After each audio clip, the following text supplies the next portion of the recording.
Oke, bayangin deh, ada sebuah program makan gratis yang nilainya ratusan triliun rupiah. Gila kan?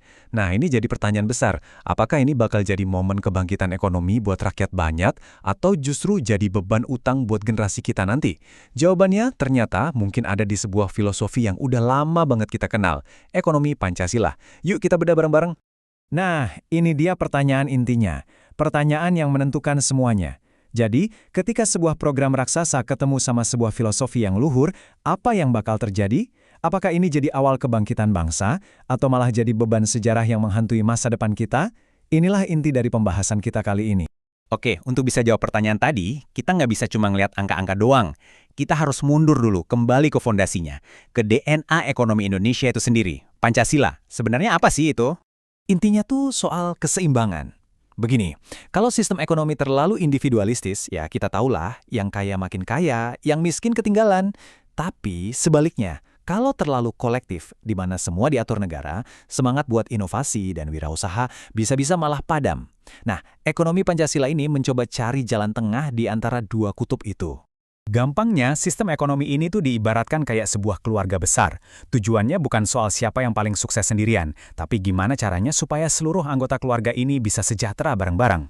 Nah, inilah semangat gotong royong yang jadi mesin penggeraknya. Dan ini bukan sekedar ide bagus atau angan-angan loh. Ini tuh tertulis jelas di dalam penjelasan konstitusi negara kita. Jadi ini semacam mandat, sebuah cetak biru buat membangun struktur ekonomi yang basisnya itu kebersamaan. Nah, sekarang mari kita lihat gimana filosofi tadi diuji di dunia nyata. Katalisatornya? Ya, sebuah program super ambisius yang lagi jadi pusat perhatian semua orang. Program makan bergizi gratis. Program ini tuh punya dua sisi. Dari sisi sosial, ini jelas investasi jangka panjang buat masa depan anak-anak kita. Tapi dari sisi ekonomi, ini juga upaya buat menyuntikkan dana langsung ke akar rumput, ke petani, nelayan, dan pedagang kecil. Pertanyaannya, bisa nggak sih dua tujuan mulia ini dicapai barengan? Jadi disinilah kita berada, di sebuah persimpangan jalan. Oke, mari kita telusuri dulu jalur yang pertama. Jalur yang paling ideal. Skenario kebangkitan.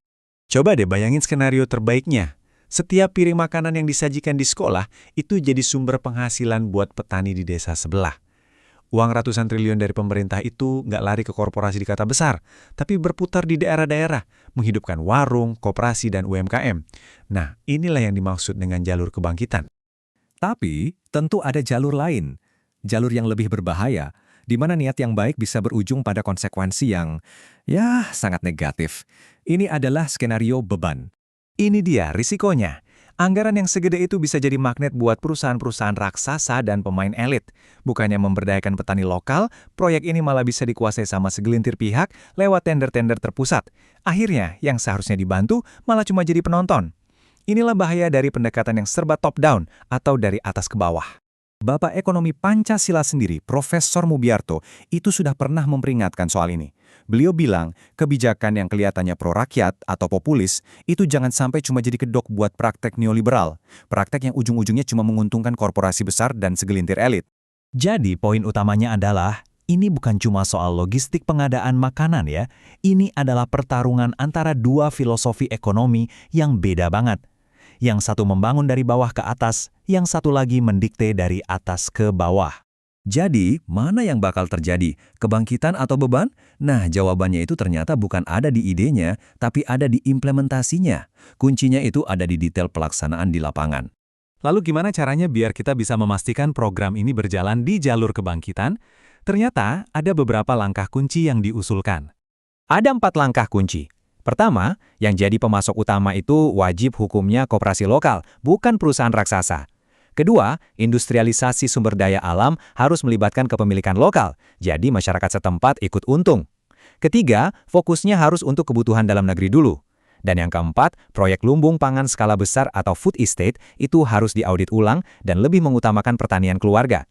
Inti dari semua langkah ini sama, memastikan keuntungannya itu tetap berputar di tangan rakyat. Dan akhirnya, kita kembali ke pertanyaan awal.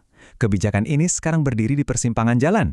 Cara pelaksanaannya nanti nggak cuma akan menentukan sukses atau gagalnya sebuah program, tapi juga akan menentukan cerita ekonomi Indonesia untuk satu generasi ke depan.